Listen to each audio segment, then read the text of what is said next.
It's been interesting to know that history was made today in the Federal Polytechnic of Oil and Gas, where the Senior Staff Association of Nigerian Polytechnics held her election today to bring about the new ESCO that will run the affairs of the union. Not just that, we had in town an erudite congressman who came to supervise the election to see how the whole election played out. He's a very seasoned unionist. He was a 2 times chairman of SSANIP in Awachi Polytechnic. He's also the current National Executive Council member of SSANIP. We thought it wise to bring him on set to hear 1 or 2 things from him on what his expectations were and what the election turnout was. We can also hear some words of wisdom from him. Join me to make welcome on set Mr. Godwin. You're welcome, sir. Thank you very much. The full name is Godwin Ikhide. Okay, welcome, sir. Thank you so much. It's my pleasure being here. Yes, you're welcome. You've been in town for about a day now, and I know that the Bonny people are very hospitable people. We hope you've obviously had a very good time here in the island. Yeah, moderator, thank you so much. In fact, I've had an experience that is second to none. My journey across the sea to Bonny Island was one of monumental experience. This is my second time actually, and the hospitality here is legendary. You know, I really enjoyed being here. Wow. Honestly, I wish I could pitch my tent and have quite an enjoyment. That's a good one. So we know obviously the Bonny people are a hospitable people, so really no doubt that is not surprising to us. Okay, let's go straight to business. You observed the election that brought about the new executive council members that will be running the affairs of the union. Can you tell us a little about what it was? But before then, you can also have a brief overview of your person, if there's something maybe we didn't add into the profile that you think our viewers should want to know about you. Thank you very much. Truly, you've explained myself in the very simplicity of it. Okay. My full name, as we said, is Godwin Ikhide. I'm actually a staff of the Federal Polytechnic Awachi, an assistant store officer, chief store officer rather, and we've put so much into the union.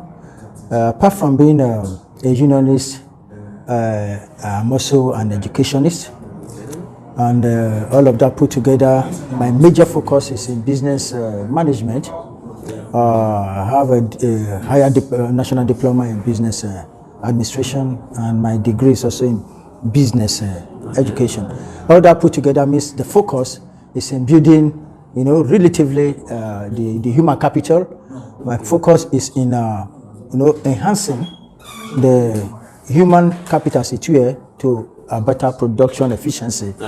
And all of that goes to say that we as individuals should look inward to actually enhance ourselves as better people. But all the same, I'm into small scale production, which I hope to use this medium to also advertise, telling people that you don't rely on all of this you call white collar job. You'll be surprised, as a civil servant, I have production and do that in market. So honestly, that's my first love as a human being, is being able to push some of this thing to the forefront and put something there that serves you. Okay, thank you so much. Yeah. I hope we are going to be able to review this area of it as well, because that's one of the major cause of Think Tank TV. All right. We really love to embrace creativity, because right now with the advent of social media, we have a lot of these important situations online, but we'll get to that stage. Can we have an overview of what the election was? How was the election and what's your experience like, sir? Yeah, viewers, the election was awesome. When I embarked on the journey to Bonny, the notion was that it's like an overflow of the militancy we have in some part of the country. But to God be the glory, it's as peaceful as can be. The electorate, that is the union members, the community, conducted themselves in utmost peaceful manner. The security men that came actually had no job to do. In fact, I just joked to the management that they just came to eat our rice, because there was no reason for them to have been there. Actually, it was so peaceful. And even when we had observations and objections, they were raised in such a constructive manner that I was even wondering, is this a fledgling institution? Their job began to have the rudiments of unionism. But the comfort of members was awesome. If I appreciate them. And I said, I was going to say that to the National Executive Council. And of course, I'm not going to put all of that down without appreciating the management, because for persons to be this dedicated and exposed and experienced and comporting themselves in decorum means that the management is not in any way cowing people to express themselves. And I've said that before the rector, that my real appreciation goes to him. It's like when you have a child, he dances well in the public. In fact, you are proud to say, that's my child. You see the way he's dancing? Right. So I think management should actually be applauded for what went on today. Nobody was cowed, nobody was victimized, nobody was pushed. They were all very, very peaceful. Okay, so I heard of a situation whereby there was a lot of swinging of the expectations of the people. Would you say the turnout of the election was the mind of the people ultimately? And would you say that the expectations of the people was obviously achieved? Because I know that there has been a lot of changes which we'll get to. Yeah. Honestly, let me hint on the turnout. I think the Senior Staff Association of Nigeria Polytechnic, the nominal roll that was brought to me was about 150 totality of members, and 104 came up for the election. Of course, you can give that vigorous in, the fact that some are field workers, some are probably for reasons best known to them, opting out and all of that. So, but I think for 150, and not actually 140 something, for 140 to show up means the turnout was close to 80%. Wow. Good. So I really want to say, that was quite impressive. And you also see the pattern with which the vote were casted. It actually represents the people's choice. Wow. This is a situation where the votes were secret, and each aspirant had the option. In fact, it was mandatory for aspirants to get their agents. And so nothing was done off camera. Okay. So I'm sure, I am very certain, and I can attest to it, that it was a free and fair election. Wow. It was free and fair.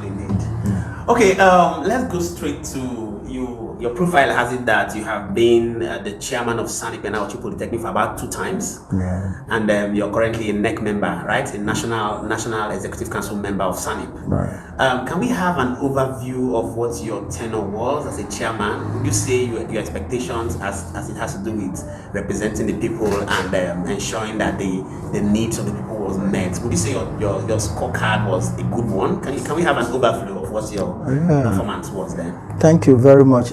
Just to add, I actually started unionism as a PRO, Public Relations Officer. Okay. And I was just discussing with a friend just now. My sojourn in unionism has spanned close to 20 years. That's enough year for retirement. Wow. So I think I've really been in the inner wheel of unionism as far as SSANIP Union is concerned. So PRO, I became secretary, became 2 tenure chairman, all back to back. I never broke up for one section. So that gave me so much experience. But to your question, there are expectations that are met, there are some that are dashed, there are some that are postponed. Yeah. But I've just realized that in life, there is nothing that is jettisoned. Only the time has not come for you to achieve it. So in my sojourn as a unionist, or in my activity as a unionist, especially as in the function of chairman, Auchi Polytechnic Senior Staff Association, I had my challenges. But my major achievement borders on the area of staff salary payment. I can tell you that as a unionist, my institution then, Auchi Polytechnic, was the first to voluntarily key into IPs. Okay. The first in the nation. Because I saw it coming. There were situations where salary will not come for 2 months. There are situations where salary will come, it was amputated. Yeah, all of that. Personnel fund were veer into something else. We had ghost workers. I said clearly on air, we had ghost workers in Auchi Polytechnic. And we may do with this to say, okay, took our case to Senate, took it everywhere. And at a point, the place was becoming ungovernable. I remember a specific incident, 2016. Yeah. Salaries for December were not paid. Salary for January were not paid. And those are critical months to a civil servant. And the staff took to the street. Wow. The resultant effect was the Auchi local Okene road was blocked. Staff spontaneous reaction. It's not as if the union supported that kind of so high-handed reaction, but the road was blocked. And for the importance of that road, before you know it, the presidency was already aware. And imagine small me getting calls from commissioner of police and all of that. Hey, they say you are the union chairman and you are blocking out Abuja road. It was very, very awful. Okay. So, but that gave us ground to say this is what we want. Eventually, we were in the front burner. What is the problem? We said we've not got a salary for 3 months running. 3 months running, but that again edged us to the fact that what is the way forward. We said, please, federal government just barely came out with this policy of going to IPs.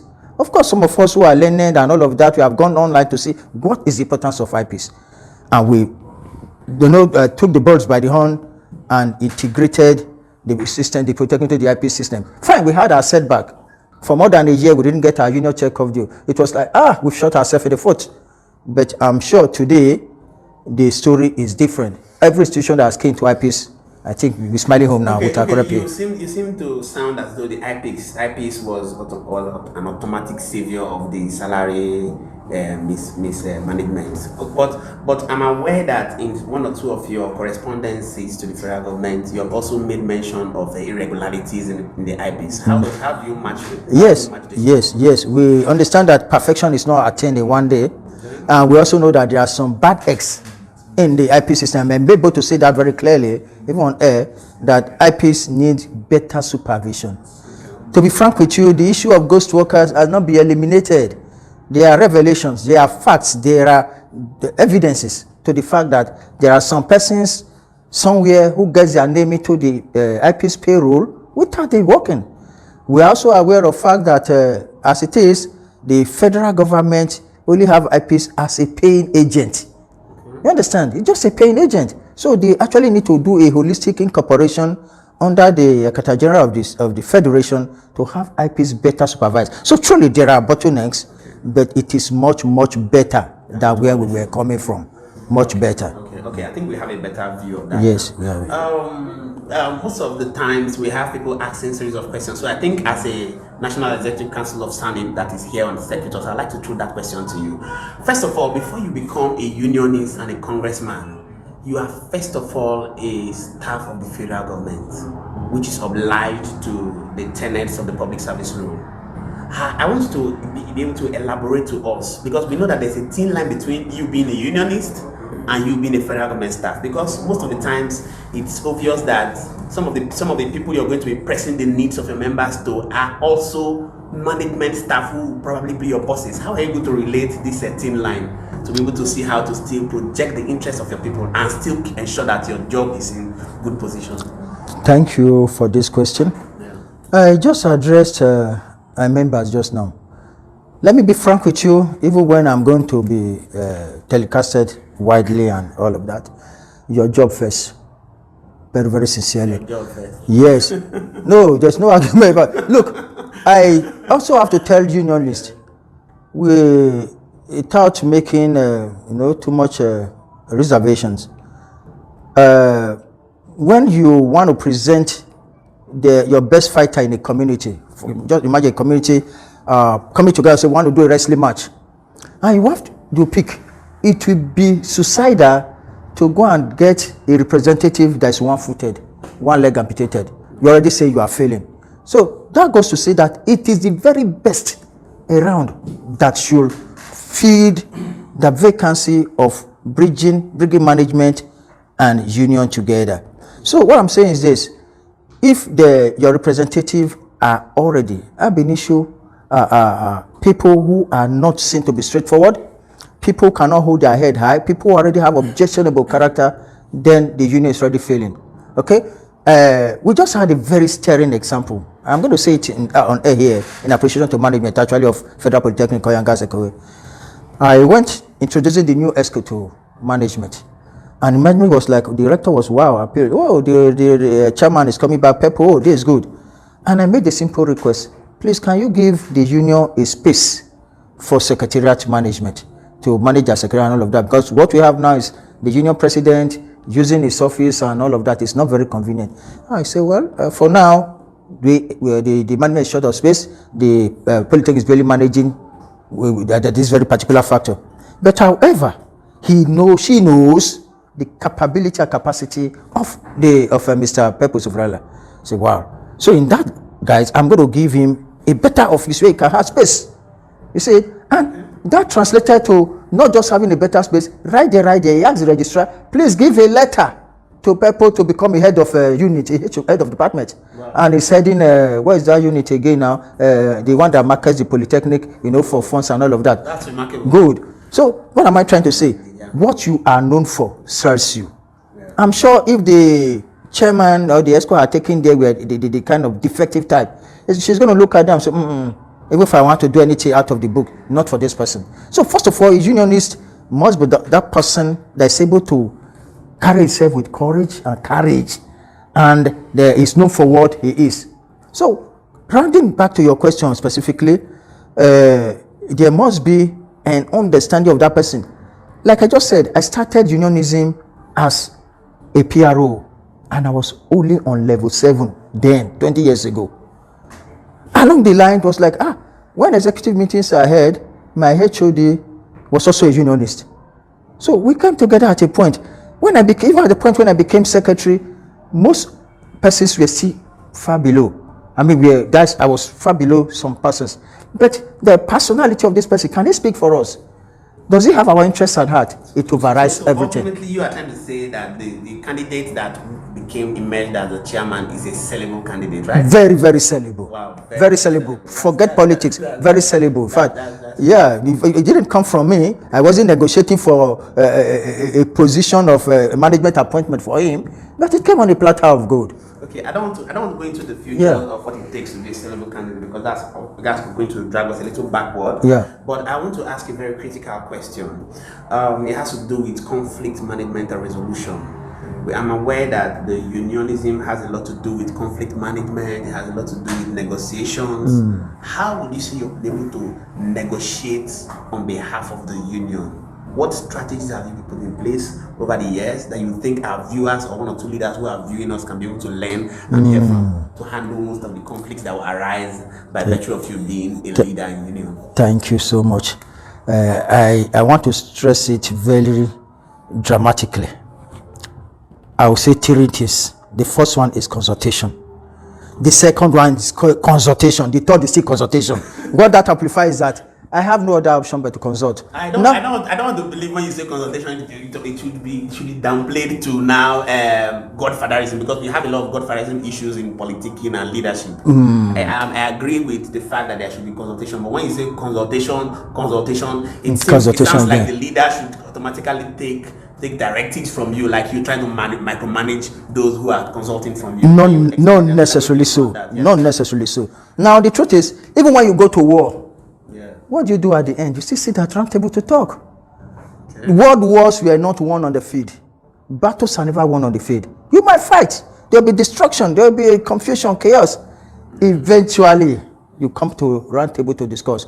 So that is my approach. And that I'm not saying this to downplay any other person's opinion. I'm saying this out of experience. I taxed my management. I had a director there. I don't want to start mentioning name on air. In fact, at a point, that woman would have thought I am a devil sent from hell to torment her. I can wake up in the morning, I'm on the bad side of emotion, I will call it strike. I could just anything. But I thought that was the best. Okay. But today I have gone to that level of maturity to understand that all of that dragged my institution backward. Okay. At a point, we had a school of part-time study. We call it School of Evening Study in my institution, Nauchi Polytechnic. We had the highest revenue generating base of polytechnics in this country that could go into billions. I'm telling you the facts, even on air. But at a point, because of all these incessant, unwholesome activities, we became demarketed to a reasonable extent that we were barely having a handful. And this rubbed negatively on the polytechnic and the surrounding community. So what happened then? I now had an introspect. This activities is meant to project or protect my staff. But at the end of the day, how has it rubbed off on the entire polytechnic? So what I'm trying to say is this. In all of this, even if you have to toe a line of hard stance, but ensure that you exhaust anything confrontational, anything that now brings you to the point of, hey, we want to go on strike. It's like what is happening now. You see, the ASU, SANIP, and all of that, we are trying to give government a long rope to draw. Just now, the university academic staff union have said they are giving 1 month warning strike. But I and you know that it did not just come overnight. The stretch has been almost to its elastic point. So that should be the point of any unionist. Give as much as space for negotiations before you are seen to be taking a hard stand issue. And that's what I have learned. It wasn't my administrators, my secret, but I have known that to be the best way now. But this seems to have played negatively, as it were, to the union in Nigeria. I will ask this question in response to that. Sometime last year, we had on air the present Minister of Labour and Productivity came on air and made a statement openly, stating that by October last year, every issue of minimum wage arrears that was owed to polytechnic staff will be cleared, and we can see that that statement was not carried out to the latter. Why? Would you say that by virtue of this negotiation and long ropes you talk about giving to federal government, it's beginning to see the federal government to begin to downplay the powers the union have by saying things and not bring it up? Because it's about 2 years now, and this minimum wage arrears that have been promised has not been paid to federal polytechnics. Why don't you think that this long rope you're giving to them is one of the strategies they're using to downplay your powers, sir? Well, thank you very much. I am not a spokesman for government, but as a unionist, my heart bleeds when you give people expectation and you are not meeting it. I'm a grandfather, and in that position, I'll be able to study how my children behave. I have a boy of, I think he's 12 now. I promised to buy him a bicycle. No, he's 11 now, on his 10th birthday. I said I was going to get you a bicycle. But before then, it wasn't bothering me. If I just go and die, no. But the day I made that promise, I tell you, twice a day will come and remind me, Daddy, when are you buying that bicycle? So once it has gone into that aspect, federal government made a pronouncement, and worker was like, oh, the feeling a mother or a child will have, my man has gone to market, he will buy me a car. So at a point when it's not feasible, I expect, or common sense also expect, that government should not be waiting for that point of agitation before explanations are made. Of course, I know no explanation is good enough after you have made that pronouncement. Government also have a way of doing these things. When you prioritize, you are able to buy. Like the example I just gave, that little son of mine may get to that level where I may have to cut down so many things and buy the bicycle even tomorrow if I want to. Are you getting me? So this same goes for government. Fine, the government will come out to say, oh, there's no fund, my international oil price has reduced, whatever. All the explanation I give, they are tenable to an extent. But if they prioritize, see education for what it should be, this shouldn't be an issue. So I really think government here is not doing the best, and actually taking the union for granted. Okay. Good, they are taking the union for granted, and the Minister of Labour has not done well. But I will take you a little back to history. When our governor, the governor of this state, Wilson Wike, was state minister for education long ago, during Goodluck Jonathan's era, this promise for arrears was offered on the platter of gold. It was politics time. I remember I wasn't a NEC member, but at the General Council of our union and by session labor, it was discussed. They offered to pay 50%. And that 50% was like, no, this is election year. Let us not take it. It's not going to work out well in our favor. And the labor jettisoned that promise. But at the end of the day, because labor said they don't want 50%, we are where we are now. These are still the accumulations that we are talking about. What I'm trying to say. No, you can't be saying it's like an accumulation, because I'm very much aware that the other parastatals in the federal government, like the paramilitaries, have been cleared.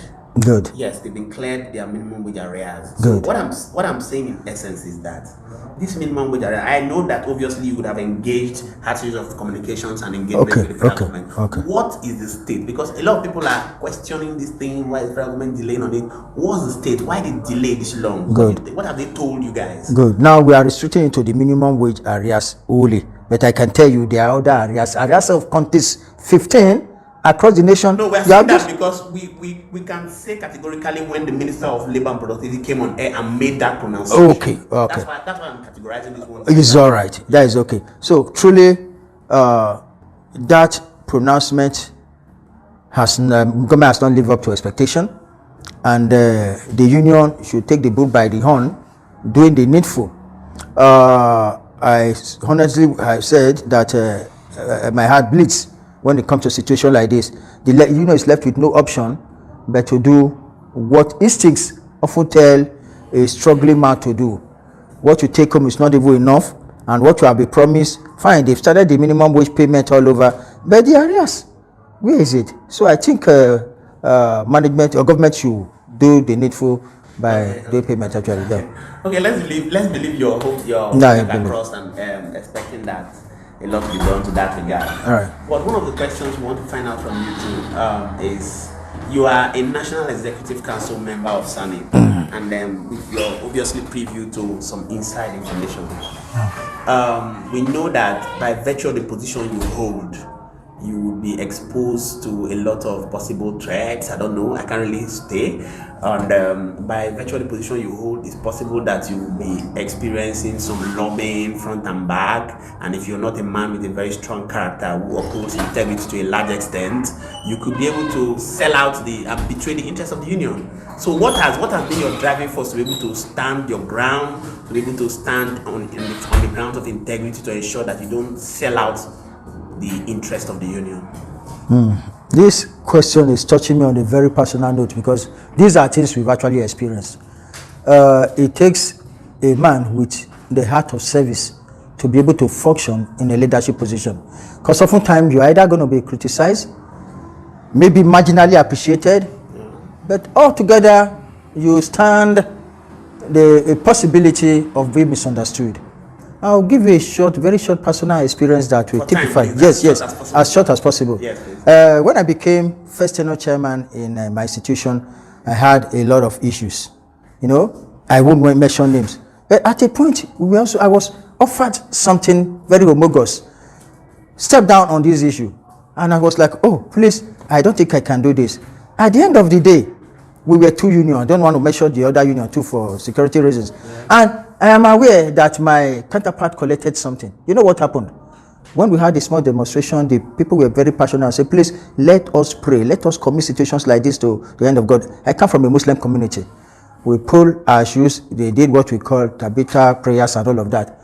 You know what happened? The guy that collected, a few days later, I saw him with a short lorry of floor tiles, renovating his house. My heart actually sank. Say, oh boy, I lose. It naturally came to me.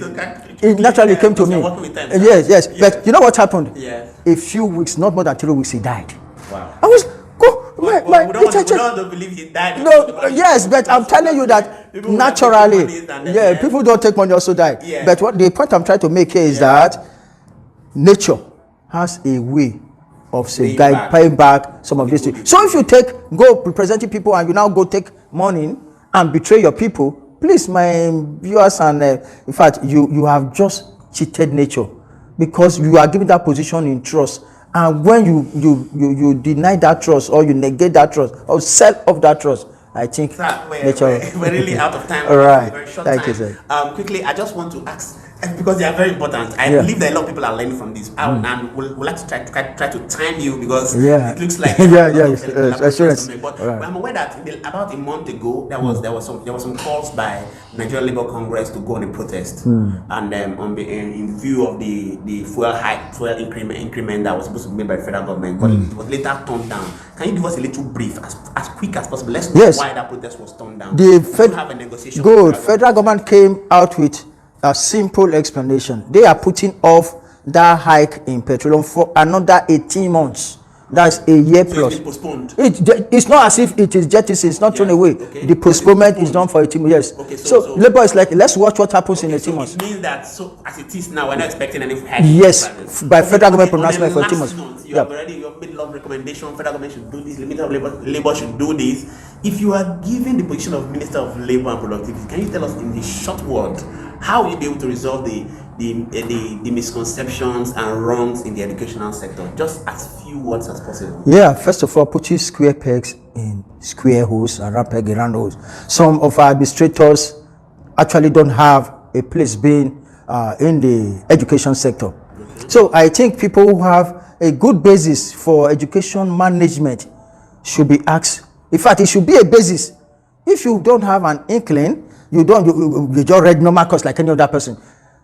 Becoming a rector, becoming a vice chancellor is something demanding. And my point is, put the right persons to do the right job. Okay. Then there is the staff welfare. there is the capital development. None of these should be shortchanged for each other. One last word, sir. Right. One last. My word for them is that they should work in unionism. That's why it's a union. You're very cooperative, and they should not see unionism as all antagonistic process. Okay. Don't go dragging the cutlass. Because I told them, don't drag the cutlass with the man that holds the edge of the cutlass. You can succeed in taking it from him, but you're going to end up with injuries. I'm not saying there should be a compromise, but there must be an underlying understanding. Thank you so much. We've had Thank you so much. We've had a lot. Thank you so much. I appreciate it. Thank you so much. Thank you. Yeah. God bless you. Thank you so much. We appreciate it. Yeah. Have a nice day.